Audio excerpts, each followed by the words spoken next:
winter about to regain its grip again on the northeast and mid-Atlantic states. We have various warnings and advisories up, and even all the way down into the southern Appalachians, almost but not quite to my house. Wind issues in parts of the plains, kind of warm and foggy up in the northwest. And we have a special guest tonight, Adam Lucio, that great Italian storm chaser. He is with us tonight on the Joe and Joe Weather Show podcast. And you can support the Joe and Joe Weather Show podcast. How can you support the Joe and Joe Weather Show podcast? Well, you can shop on Amazon using our referral link that's on the description of this podcast on YouTube. Just search for your stuff, buy it. Amazon throws us some coin for sending you there. Doesn't cost anything out of your pocket. And it helps to keep this podcast, the live version of this podcast, commercial free. And Tempest by Weatherflow.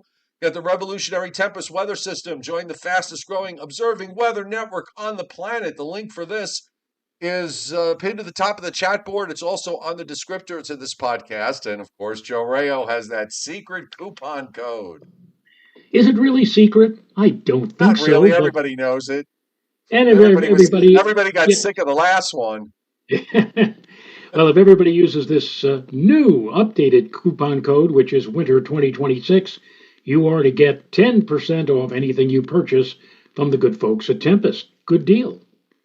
And there he is on the upper left is Adam Lucio, Storm Chaser Royale. And Adam, thank you so much for coming on tonight. I've been trying to get you for a little while, but you got your medical stuff taken care of, and now you're here. And we're really happy to have you.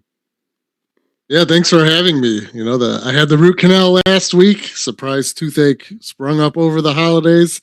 That was fun trying to get taken care of when all the doctors are on vacation and everyone's closed for the holidays. But all good now, so thank you for having me on. Good. I'm glad that you're coming along. So the storm chasing world is a very interesting one to me because it really sort of goes to the heart of the weather geeks in all of us, I guess. Us older folk like Joe and I prefer much more to sit in our warm homes and not do this sort of thing anymore. But when we promise you when we were much younger, we probably would have done this sort of stuff, but it wasn't the same technical world that it is now. And I just want to kind of get a sense of what motivates you to go ahead and do this. Yeah, I mean, storm chasing is certainly a lifestyle that favors the young because of all the driving and grinding that comes along with it. But, my motivation, my primary motivation is just my extreme fascination with storms. Ever since I was a kid, I loved storms, and that's kind of been something that's always set me apart from a lot of storm chasers. I get asked the question all the time, well, what started your interest?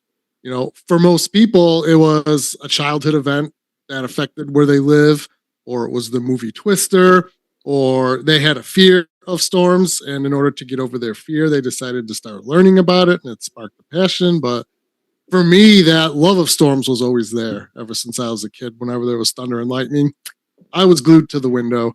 And to me, growing up in Chicago, we didn't have tornadoes all over the place. So I learned about what a tornado was through books and the television. And I was like, that's cool. I need to go out there and see that. And that's what started the whole thing. Is it severe weather that's like your primary driver for what you do, or is it that plus winter weather, hurricanes, tropical storms, and so on? Yeah, I mean, I'll chase it all. Tropical, winter weather, but severe weather, supercells, tornadoes, large hail is definitely about 75% of my interest. That is my favorite realm to go after. But I'll chase it all. I've gone after wildfires, just any type of extreme weather I've gone after. But definitely tornadoes are the heart and soul and the main drive of this weird obsession. You need to get with Joe Rayo and take him on one of your chases. Yeah. Yeah, anytime. Come on down. Well, I do some chasing of my own, not of storms, but of eclipses, solar eclipses. I've traveled around the world and have seen 14 and put them under my belt. The one thing about you when you chase eclipses is they're a lot safer. There Yes. really is no major worry aside from getting clouded out of going to see or trying to see a total eclipse of the sun. But as far as storm chasing is concerned, you must have a bit of worry every time you go out. It's I guess it's the same kind of situation that's in the back of a policeman's mind or a cop's mind when they start their day. That this might be a day where something may happen. And as far as you're concerned, you go out to chase, let's say, a potential EF3 or EF4 tornado. You've got to have something in the back of your mind saying, this is dangerous, and I really shouldn't be doing this, but I'm doing it for the love of, as you just mentioned, weather. And but you still must be thinking in the back of your mind that some mishap might occur, a major malfunction, if you will. Yeah, it's always in the back of our mind. There's always that inherent risk with storm chasing. And over the years, I've learned that it's not even necessarily the weather that poses the risk. It's all the driving and the traveling. Most of the chaser related incidents, they happen from just the drive to and from car accidents. The weather can always flip the cards on you. And I've had a number of very close calls over the years. And going into any particular setup, I kind of have an idea of what the ceiling of the event could be. Just how volatile of a setup are we talking? Is this a lower end day where just a couple brief tornadoes are possible, or are we in the midst of potentially a generational outbreak of violent tornadoes? And you kind of adjust your strategy differently. Of course, again, the weather can always flip the cards and do what it wants, but you're always trying to plan your day accordingly as to what you think the weather's going to do that day. So it's like a constant game of chess with Mother Nature. You guys, I'm sure you must have. I'm sorry, Joe. Well, go ahead. No, I'm sure. Staying on this subject for a moment, that you are aware of storm chasers, a veteran storm chaser, and one that was highly regarded, and everybody said this guy knows what he's doing, and certainly he doesn't seem to have much of a problem in chasing stuff, but still, unfortunately, it ended up bad for him. I'm referring to Tim Samaris. I think you're aware of that name, and he passed away. He died along with two other people. One of them was his son in 2013 when they were chasing after an EF4 storm, and this was somebody who had chased down 125 tornadoes, was highly regarded, felt like he was one of the best, but yet he had one of those days, unfortunately, and lost his life chasing a storm again back in 2013. Yeah, that was the El Reno tornado. And I knew Tim, Paul, and Carl very well, actually. And I was chasing that same El Reno tornado that they were on. They were great guys, very well respected by myself and the community in general. But it's almost a misconception, when people talk about them, they say, "Oh, they were so careful. They were so careful." But in reality, the research that they were doing, they weren't careful. The research that they were doing, they had to be in the most dangerous positions possible. And that's the risk that you take to gather that groundbreaking, potentially, field altering data. You have to put yourself at risk to get there. So they were very experienced and they were the right people for the job. But, the kind of stigma is that, oh, they were really safe and they were really careful. They had to be aggressive and they had to take risks. And they had a lot of great successes and they helped advance the science so much. But that was an exceptional tornado. That tornado increased its forward speed, it changed directions, and it expanded all at the same time. And that's why it caught everybody off guard like that. It was just an exceptional tornado. The widest tornado on record, in fact, 2.6 miles wide. So it took an exceptional tornado like that, to unfortunately impact these guys, and we miss them every day in the community. You have a lot of issues that you're having to deal with, and I'm thinking that when you first started doing this, and as you've come along over the years, you just you don't often see what is going to be happening down the road, and what I'm referring to is uh, well I remember reading in the state of Oklahoma, for example, there is legislation with regards to storm chasing, and I wonder, a lot of this has come front and center because there have been casualties, unfortunately, and I wonder uh, uh, what you think about uh, what you think about this. I mean, because there are implications. I'm not sure of the specifics of what the legislation is supposed to do or is aiming to do, but maybe you could get into that and talk about how that may or may not change what you do on a daily basis.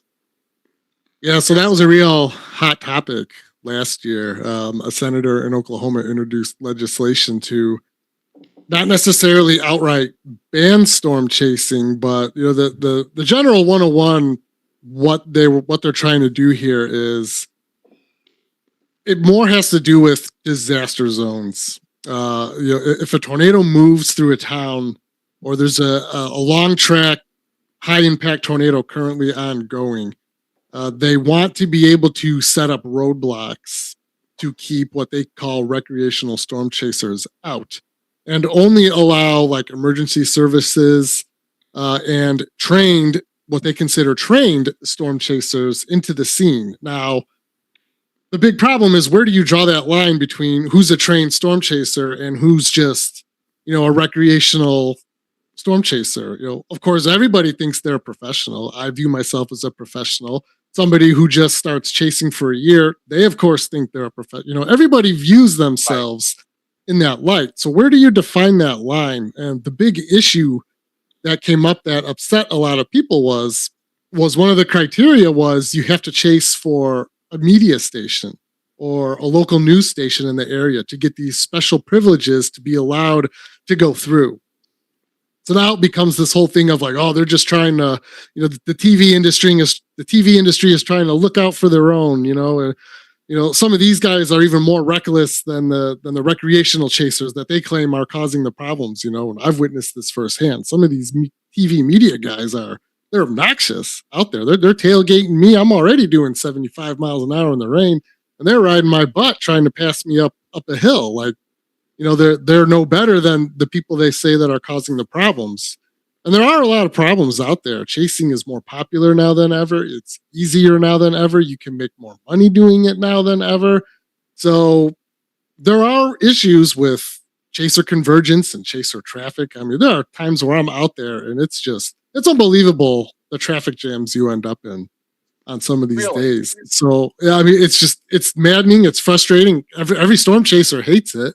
But every storm chaser contributes to the problem. So how do you begin to solve this? Is there even a solution? You can't tell somebody you don't have a right to chase. Have you ever run into somebody? Let's say you're in the midst of chasing a storm, and it's obviously it's a very serious situation. Have you ever run into somebody who just says, "Yeah, man, we're chasing that storm. We want to see that tornado. We want to see those thunderstorms, man." I mean, have you ever run into people like that? Told them, why don't you get the blank off the road or go back to where you came from or whatever like that? Because you're impeding. You're not really a serious scientist, or you're not really somebody who is trying to add some data to the overall. I mean, have you ever run into somebody like that? All the time. They, a lot of chasers, we can broadcast GPS locations now, and these people know where to go to get that information. We call them dot chasers. And when we're hanging out at the gas station, they will show up. They'll see the stream running and they go, "Oh, we saw you were here. Can we follow you?" That I've been asked to be followed so many times. I tell them no every time. I'm like, "I'm sorry, you cannot follow me for a number of reasons. Number one, I'm going to drive into a hail core and destroy my car. And if you don't want to destroy your car, don't follow me. Number two, I can't be responsible for if you panic when it gets too crazy, or if I have to make a sudden evasive decision where I have to quickly turn around and do a U-turn. Like, I can't have somebody behind me. Like, there's evasive quick decisions that need to be made. So, when you have a conga line of people following you, it's just, there's just too much at risk.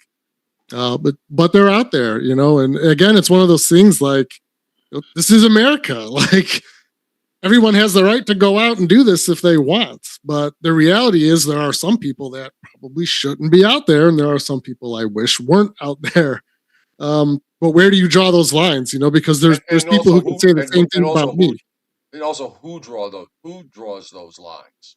Exactly. Because oftentimes in situations like this, you get, when politicos get involved, they have, they may not have the knowledge of the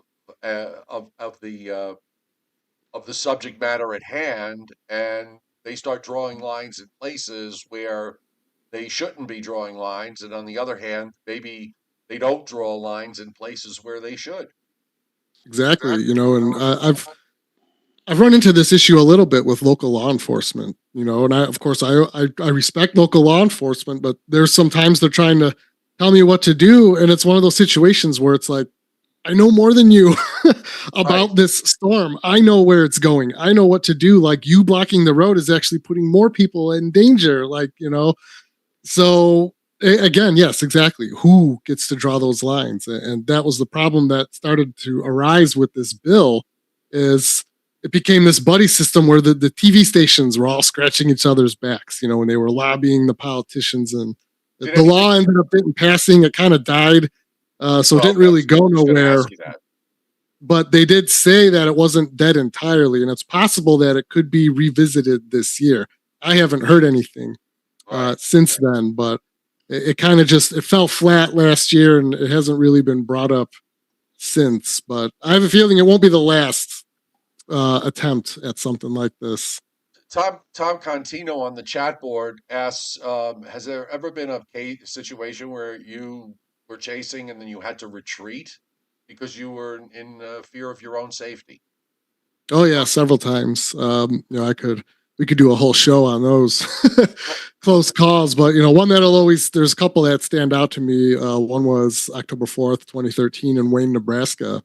I misjudged the tornado speed and trajectory, and I placed myself in front of it, quickly realized it was coming at me, and I had to throw it in reverse out of the way. I ended up getting clipped by the outer edge of the tornado. It blew out my back window. That was rated EF4. It was a 1.4 mile wide EF4 tornado. I had just gotten out of there at the last second, but thankfully I was able to recognize my mistake, and that I got to make this. Again, these evasive maneuvers, these decisions that you have to make at the last second. Another one was, go ahead. No, you go. I was going to say another one would be February 28th, 2017 in southern Illinois. A tornado was crossing the Missouri-Illinois border, and it was at night. So we could hear the tornado before we saw it, which is the creepiest, scariest thing you can ever imagine, when you can hear this violent tornado ripping up the trees, but you can't see it. You don't know where it is, but you can hear it coming towards you. And then finally the lightning activity picked up, and we could see it was coming straight at us. And we were on kind of a squirrely road, so we didn't have a straight escape. The road zigged and it zagged, and we kind of just barely escaped out of that one too. So it's definitely a thing that happens from time to time. So now what is go ahead, Joe. I'm sorry. You're talking about a tornado at night, not being able to see it. Of all of the tornadoes that you have chased, or severe thunderstorms, what is the percentage of daytime versus nighttime? Have you chased more storms during the daytime or during the nighttime hours? I've definitely chased a lot more storms during the day. The nighttime stuff, for me, it's like, there's not a lot of worth for me. You don't get good video or imagery, but at the same time, you have to be out there to report and track it. So I would say for me, it's probably about an 80 to 20 ratio. 80% of the tornadoes I chase are during the day, with 20% at night. Typically for me, what'll happen is I necessarily won't target a storm chase at night, but if I'm chasing during the day and the sun sets and the tornadoes continue, then I'll keep chasing up for as long as I need to. But sometimes, especially this time of year, it's January. It looks like tornadoes aren't going to happen until 9 o'clock when it's dark. I won't always target those setups just because I can be just as useful at home tracking them on the radar and reporting them live as I can be in the field. So there's no worth for me to get video or pictures or anything like that. So yeah, I definitely prefer the daytime stuff.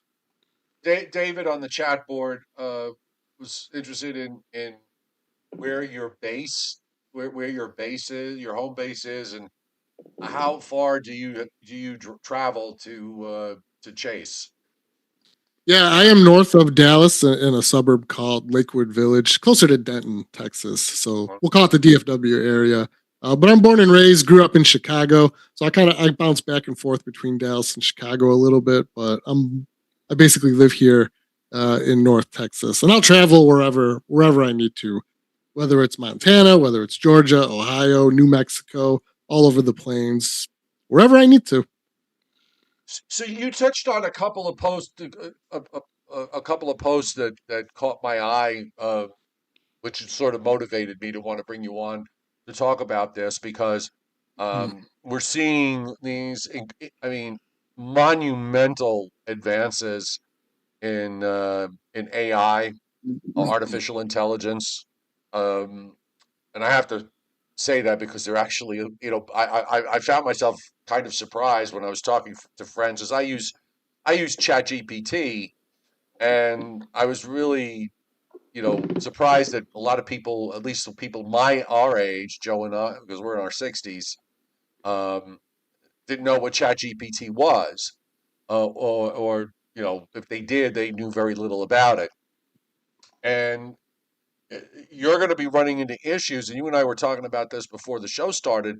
It's getting harder and harder to figure out what is real and what is not real, and I wonder how you're going to approach this in the next number of years when you're out there and you're taking pictures of real events and you're competing on social media platforms that tend to favor the apocalypse and those that post in such a way that make it sound as if the world is coming to an end, and they're not, and their interest is to get clicks and make money. They're not out there storm chasing. They're not out there putting their lives on the line. And I wonder, I wonder what you think about that and how you think about that, as we're going to be going into another severe weather season in just about a month and a half. Yeah, this is such a loaded topic. I mean, I can rant and talk about this for hours, but getting into the specifics of what we're facing with AI, it's already proven itself to be a real problem in many different ways, from just total garbage forecasts and graphics to during events, you have these grifter pages generating images of damage that's not real, and they look real, and these people will wait to get a storm report, of a tornado hitting a town, even if it's a minor tornado, and they'll generate an image of a bunch of demolished houses, and they'll post that, and of course that's going to get a reaction out of people because the report is real. This happened at the end of December in Illinois when we had a tornado in the suburbs of Decatur, Illinois. Some pages posted fake AI-generated images of damage way worse than what actually happened. So they're taking real events, but they're generating fake images of the events. And that, of course, creates confusion. It starts the rumor mill. It's extremely unethical, and it just drives me crazy that this is happening. And it's a real problem, just in that one area alone. And I don't know what to do about it, aside from just trying to urge people to, if you don't recognize the page that's posting it, just ignore it. Please ignore it. You've got to have your trusted sources of information, whether it's a storm chaser like myself, whether it's a favorite local meteorologist or a news station. Like, stick to your trusted sources, the ones you know won't do that. If it's just some random page you've never heard of popping up, like, just, we're getting to that point now where just you ignore it. Try, please. It's very difficult. Joe and I deal with this on a daily basis, particularly in the winter months. Although it's not AI necessarily, it is actually, taking models that are available for everybody to see. And I'm a very strong proponent of having information, as much information as possible out Mhm. there, and that everybody can have access to it. I don't want to go back to a world um, where a lot of this stuff was really locked in among professionals, and you had to have access to those professional areas in order to see it. And I kind of look at it as somebody, a kid in high school, is thinking about making weather a career, and having all of this out there in front of them for them to see, uh, is like a godsend. Unfortunately, we've got the same sort of thing where we have these phantom pages that just put these things up for clicks. Um, Sometimes they'll put the quote unquote disclaimer that this is not a forecast. And I've always said, this comes up almost nightly. If it's not a forecast, why are you putting it up in the first place? Mhm. I just don't know how you go about. It's sort of like you're fighting a losing battle because the platforms themselves won't police what's real and what's not real. In fact, you stand a better chance of being a victim of whatever policing they do, because they favor those who are who generate page views and clicks and so on. So I don't know how to go about. I don't know how you would go about trying to at least you know keep it at bay if you can't stop it altogether. Another big challenge that we're facing here, as you said, especially in the winter, the snowfall maps. Everybody loves a good wacky GFS run that shows insane amounts of snow, and admittedly, I posted the 18Z GFS from yesterday because Right. that one Well, was, we talked about it last night. We showed it too, but we yeah, were very clear that these were laughable numbers, and we're yeah. always clear about these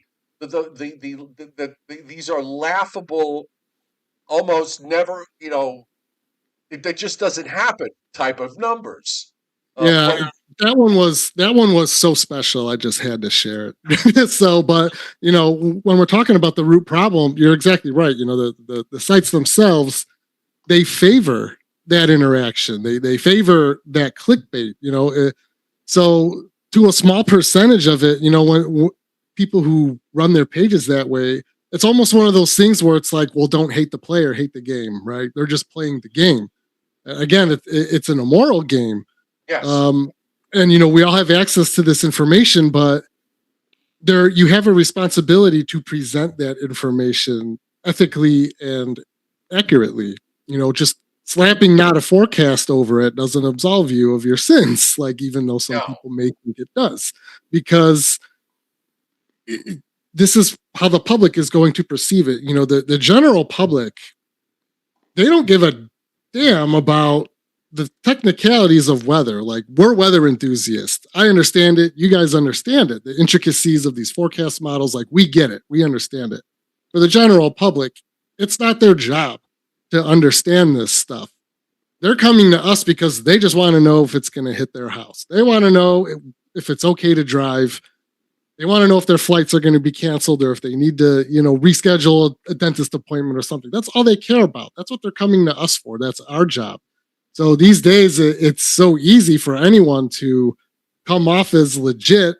They can grab a forecast model plot, any plot, throw some good technical jargon on there to sound smart, and they come off as legit. There's no way to really vet them. So how do you do that? It kind of goes back to the AI thing. It's you got to stick to your trusted sources, the ones that you know will post stuff under real pretenses. No forecaster is going to get it right 100% of the time, but there are people who write their forecasts genuinely based off real interpretation, real analysis of that model data. Look, there is zero skill. Any one of you can go onto any one of these model sites and look at this data yourself. There is zero skill in posting a snowfall map from the GFS or the Euro. Absolutely zero skill. Anyone can do that. You could do that. Like, there's no skill in it. So it's like, why are you even following these people in the first place? There's also no context either. Yes, and then that's the part that drives me nuts. There's no context. Like, you're going to throw up a snowfall map there and just say, oh my God, this is the craziest snowstorm of ever. That's bad. Now, it's okay to share this information, but you've got to discuss it properly. Say, here's what the data is showing. Here's the trends. Here's why it could happen. Here's why it can't happen. And that brings up a whole nother avenue of this debate. A lot of folks don't like to read the long-winded discussions either. I've known this from covering weather on social media for over a decade now. So to the members of the public, the consumers of this data, at the same time, you also have to kind of have some due diligence and use some common sense. Actually hold these people accountable. If you're following a page, and they're always posting these outlandish forecasts, start keeping track, because you will see how often that they're wrong. It's always, there's extreme cold coming in 2 weeks, and then it modifies. But everybody forgets that, hey, 10, 14 days ago, these people were calling for an Arctic outbreak. We saw this over Thanksgiving. This Thanksgiving, it was just unbelievable, because early November, the forecast models were all showing this massive Arctic polar plunge of death going to the Gulf of Mexico for Thanksgiving Day. And then by the time we got to Thanksgiving Day, it was seasonal average temperatures. Maybe it was 5 degrees below normal, like just a typical, the weather ebbs and flows. That's what it does. That's what its job is to do. There's going to be days where it's above normal. There's going to be days where it's below normal. But, our brains are so short-sighted, we forget that, hey, we've been lied to for the past 2 weeks every day. So start actually keeping track and hold these people accountable, because everybody gets mad. Oh, you're wrong again. You're wrong again. We can't believe these people. Well, it's not everybody who's saying these things, That's always been my frustration, and I'm sure Joe will agree with me. Always been the frustration, because we get lumped into the same bag of doo-doo that those other people are, and then they come after us. Me too. It's frustrating, because Joe and I have been doing this now for the better part of 7 years, and we have made it a point, always, because this is how we ran our professional careers when we worked on television, on legacy media, that we were professional, and that we did not do apocalypse type weather. And that's just, that's unprofessional. And we carry that with us to be professional during, the show we do now. And it's a little disheartening sometimes, because you're trying to you're doing the right thing. You're doing the right thing, and yet you have to constantly battle the wrong thing that is out there everywhere. And like I said, I don't know what the answer is. I don't know if there is an answer, except to just keep doing what you're doing, and hopefully, people will notice who's reliable and who isn't. I'm curious, have you ever done lake effect snow chasing? Yes, I have, actually. Being down here in Texas now, it's one of the things I miss the most. There's a heck of a lake effect snow band off of Lake Michigan right now that if I were still in Chicago, I would absolutely be going out at lake effect snow is so fascinating how is that, to me. How is that different? I mean, I know how it's different in terms of the meteorology that's going on, clearly, but in terms of how you approach it, is it different? Is it the same? It's different in the fact that it's so concentrated, especially when you see these things during the day. You go from clear perfect visibility to zero visibility in like half a block. And you can actually see the wall of snow falling underneath the shallow cumulus clouds. It's like you're driving into a wall, and you don't typically get that with other forms of snowfall and precipitation. So it's very concentrated, localized, and intense. The most intense snowfall rates that I've ever experienced were with lake effect snow. It's a little bit harder to get on the Chicago side, but when you get one of those solid lake effect snow streamers, you get snowfall rates 4 or 5 inches an hour. That stuff piles up so fast, and it's incredibly fascinating. The clouds are convective in nature. So during the day, when you're looking at these clouds, it looks like a row of thunderheads, but it's snow. Like it's just a whole different, like you said, it's a whole different mechanism. And it's just fascinating. I love the mesoscale level of that meteorology too. It's on such a small micro scale. This isn't a large atmospheric synoptic system driving this weather. This is local, like because you have a lake. Like it's just so cool how that can influence weather in such a small area. So what's the quietest time of the year for you? I mean, weather, we always have weather, whether or not, of all different types, I think, but is there a specific period of the year where you could say, all right, we should have a calm period for a little while. I don't have to go running out and chasing a snow squall or a tornado or a severe. So, I mean, what would that be? The late winter, early spring, or during the fall, or what? Do you have it? Do you even have it that during the year? Well, it varies year to year, of course, but generally right now is a quiet time. Being down here in Texas, I don't get a lot of winter weather thrown my way. And as much as I like snow and winter weather, I'm not going to drive to Iowa or Illinois to go chase 6 inches of snow. It's got to be a really significant event to get me to drive an appreciable distance to go after snow. Now, I did go chase the Gulf Coast blizzard that we had at the beginning of last year. That was an exceptional event, where there was all that snow in the Florida Panhandle and down there in southern Louisiana. So, I went out for that one. But another quiet time of the year is once we get into like August and September, unless hurricane season is active. For severe weather, that's usually a pretty quiet time of year. All the severe weather's up there in Minnesota and stuff. So I'm not driving up to Texas to Minnesota to go chase a squall line. So those are kind of my 2 quiet periods. Well, and this past hurricane season, being that there were no landfalling hurricanes, definitely gave you an extra breather. Yeah, it was quiet. I mean, it felt nice too because I'm doing a massive overhaul rebuild of all my setup this year. So the fewer distractions, the better right now. And I'm in crunch mode to get it all done, and hopefully it'll all be done by March. Do you have? I'm assuming that you have some sort. In your vehicle, you have a lot of technical equipment in there that keeps you. You can keep abreast of what's going on. I'm about to. Up until this year, I've been a pretty low tech chaser compared to a lot of others out there. But this year, all the big upgrades are happening. I bought the Starlink Performance Dish. Custom hail cage is being built for that right now. That's almost done. A whole new streaming setup is being built. I'm going to have multiple routers in the back to hopefully never lose connection. So yeah, this year I'm about to be one of those high tech chaser people out there. I've been pretty basic for the most part my whole career. Just a laptop and a cell signal. That's all I've needed. Is it a big investment, dollar-wise? Oh yes. Yep. Huge? My wallet's hurting right now. It's a huge investment. Six figures. Yeah, we're about to cross the 5-figure mark. When I just loosely put things together in my head.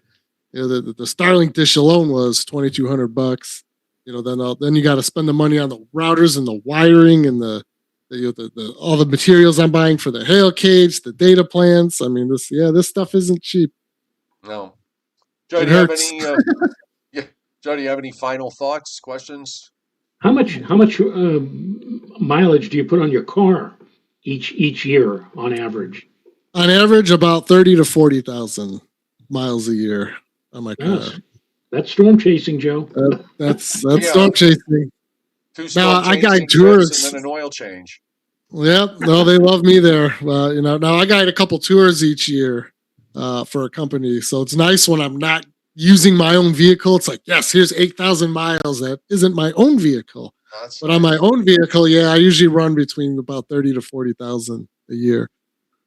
Adam, do you have any final thoughts? Is there anything that you want to talk about that Joe and I haven't brought up? I mean, I could talk about the subject of AI and hype for hours. I'll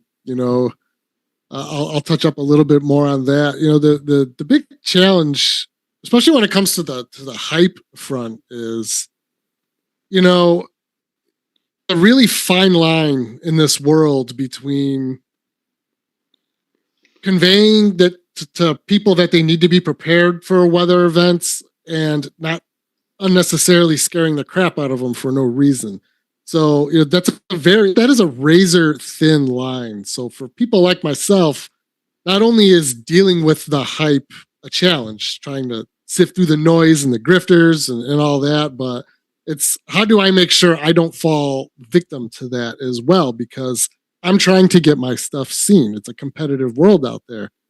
Content and views, all that stuff matters to me too. I'm competing with this nonsense. So how do I, it's real hard to maintain that line of integrity there. So, that's the big challenge is how do you, it is a challenge, especially on a lower end setup where that the tornado potential isn't necessarily high, but there's still a small chance, right? Where there's just enough there because you say there's tornado potential today. What's everybody going to think? Big, strong, violent, home flattening tornado. That's what you think of when you hear the word tornado. You don't think of that little wispy thing that lasts for a minute and a half and just knocks down an outhouse and maybe peels off a few shingles.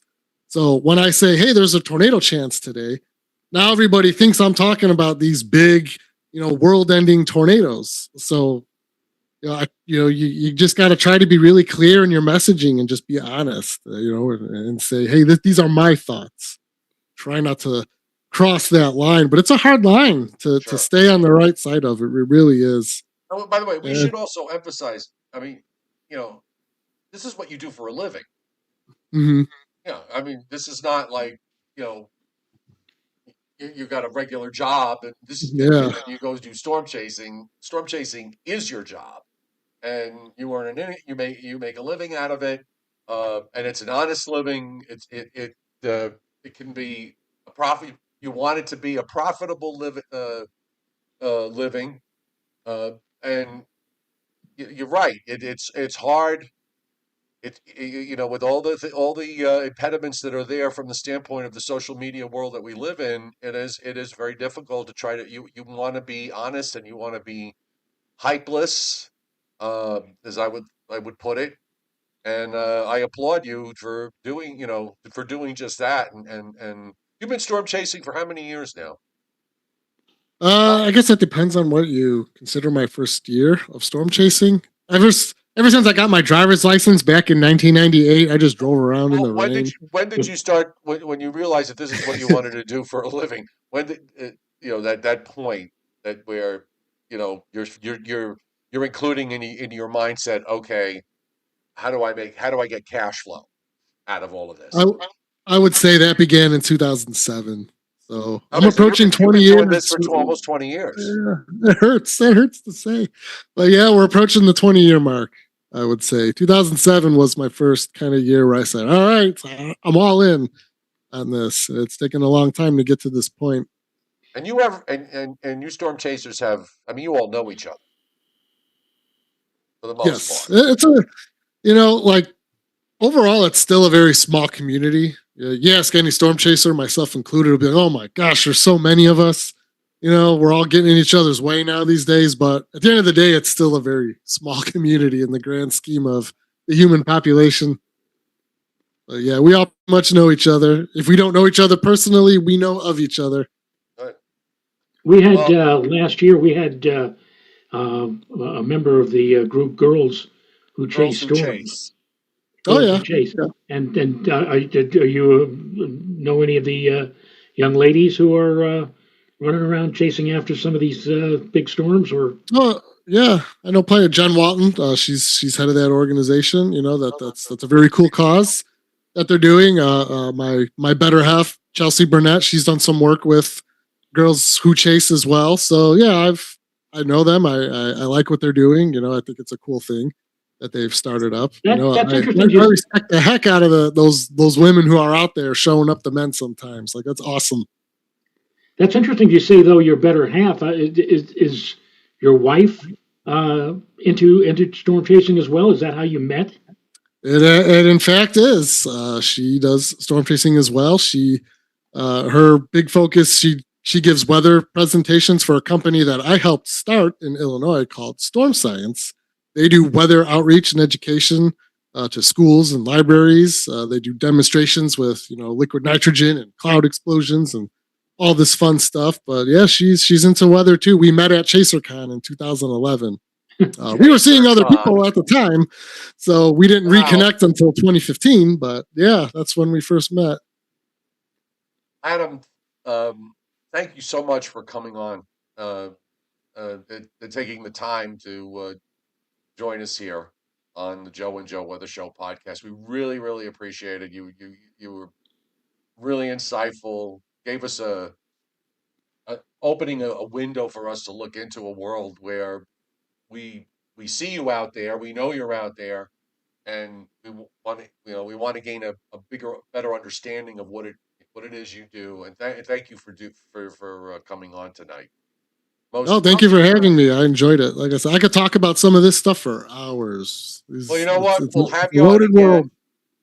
world. Maybe one day when you're out chasing, if you have if you have the time, you can maybe, even if it's only for a couple of minutes, you can jump on our show and let us know what's going on. That'd be awesome. That would be Yeah, awesome. anytime, happy to. All right, we're going to stay in touch. Thanks for being here, Joe. Thank you. Thank you very much. Thank you. So we're saying goodbye to Adam, and now we're going to do our local weather, because I know they're all chomping at the bit here. If you want to hang around, you certainly can, Adam. And if you got to go, you got to go. Totally get it. But we do have they're all chomping at the bit with regards to some of the model runs today with respect to the weekend. So let's take a look. We're going to take a look at what's going on now. By the way, welcome tonight to everybody on the chat board, and to those of you who are lurking in the background on tonight's Joe and Joe Weather Show podcast. Our guest is Adam Lucio, and we talked all about storm chasing tonight, which was great. So subscribe to my YouTube channel and turn your notifications on so you don't miss us. I know we're close to 100 likes. It'd be really nice if you like the show. Hit the like button, and make sure, folks, you pay attention in case if it gets to a point where we got to add a show Friday or Saturday, we will, of course, let you know. We've got winter storm warnings up for where else? North central New York and southwestern New York for some big lake effect snows there. Advisories surrounding that. Lake effect snow warnings in northeast Ohio, northwestern Pennsylvania.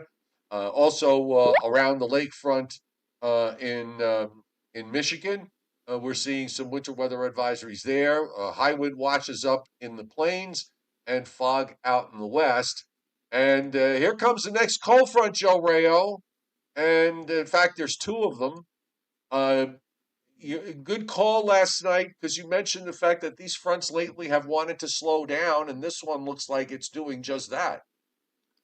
Yeah, and I think it's a function of the fact that we're not dealing with one but two fronts. And I think what's going to happen is the first front is going to begin kind of washing out, so to speak, and allowing the second front to just plow on through.